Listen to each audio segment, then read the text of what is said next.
Stop calling me a mompreneur. When someone describes me as a mompreneur, it truly makes my skin crawl. It's like they just said, isn't that a cute little business that she runs? It's like I'm not mom enough to be a great mom, but I'm not entrepreneur enough to be a powerful business owner. I am both at all times. And being a woman and a mother who is running a successful 7-figure company is hard. It's challenging. I'm not balanced at all points in time. I am not always doing a great job with my children. I am not always doing a great job with my business, but I am always committed to both. And I don't want anybody to diminish my efforts or put me into a box because I happen to be a woman who also has children, who also happens to run a company.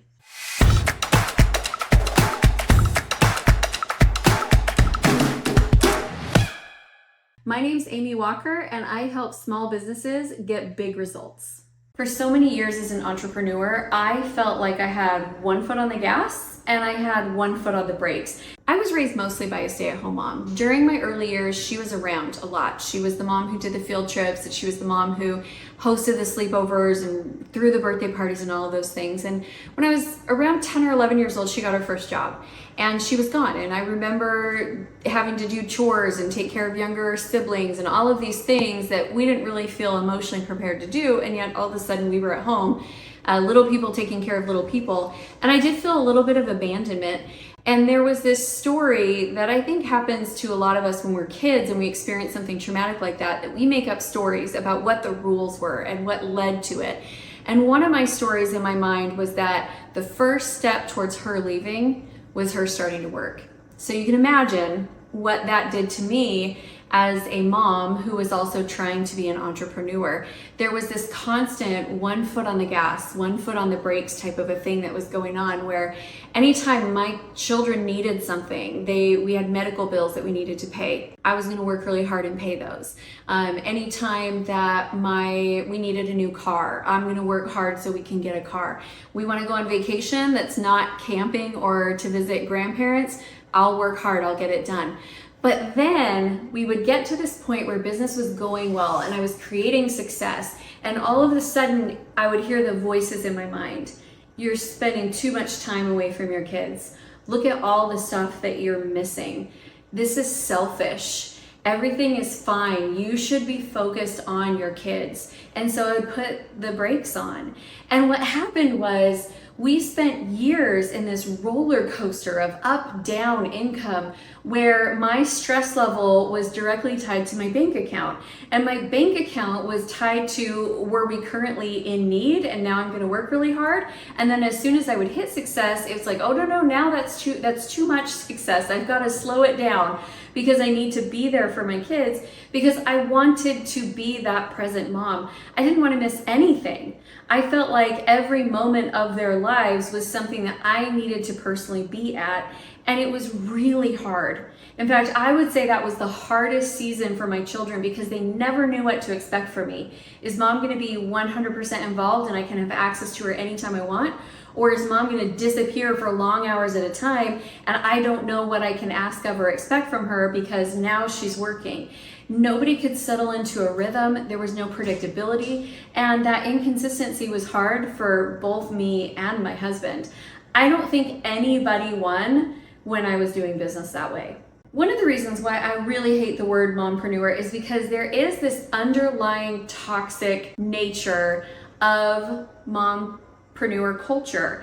When I was starting out in business, and I was really at that point in time, I think that was one of my most balanced seasons between working and being with my family. I had little ones at home and I was gone for like events, and then I was gone a morning a week and maybe one full day a week. But I was home a lot. I was taking them to school every day. I was picking them up from school every day. I was spending time with them after school. At this season, my husband was still working nights and going to school during the day, so it was kind of me running this thing solo.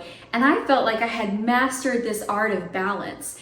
And I was out there, and at this point, I was kind of leaning into the mompreneur culture. And I was sharing with other people, like, you can do both, you can have both. And I had consistent income for the first time in my life. My family was actually getting ahead We had a Christmas where we bought because we'd had so many lean years leading up to it, that this Christmas we bought everything that everybody needed. And my kids were like over the moon thinking this was the coolest thing ever. And so I'm feeling like I'm in a really good place and I'm sharing from the heart. And all of a sudden I start hearing comments like, well, yeah, but you work too much. Like, how can you really be great with your kids if I see you and you're at these things all of the time? And I would get comments like, well, yeah, but you have somebody who comes in and watches your kids. Like, you're not raising your kids. Somebody else is raising your kids. No, somebody else was doing my dishes and doing my laundry while they kept my kids alive so that I could be fully present with my kids when it was time for me to be fully present with my kids. And what I found was there was a lot of judgment by claiming this space of mompreneur. It was like you opened yourself up to receive judgment from everybody. And then full-time moms were like, I didn't see you at the play date at the park. Well, yeah, you didn't see me because I was working. And why was I working? So that when my older kids got home from school, I could be fully present with all of them. So there was just a lot of judgment that I felt was coming my direction. And I got so tired of it. It did not even take very long before I was like, you know what? I'm going to opt out of this space of trying to be both things, but never one or the other, and trying to be business enough to be taken seriously, but mom enough for people to care. It doesn't matter. They are not running my life. They do not live in my house. They do not know my children. They haven't had conversations with me, my husband, and God to decide what we should be doing. So those opinions don't even matter. The next thing that I just will not do with mompreneur culture is this toxic culture around balance. How much mom guilt does this create? This feeling that we have to be able to balance ourselves and our time, and that if life is out of balance, that we're somehow doing something wrong. In fact, this was my initial brand in business. I'm gonna be in full transparency here. Amy Walker Consulting, balancing business and family. That was my tagline. And I lived that way for a long time, but it really just perpetuated that one foot on the brakes, one foot on the gas mantra of how I was living my life and running my business.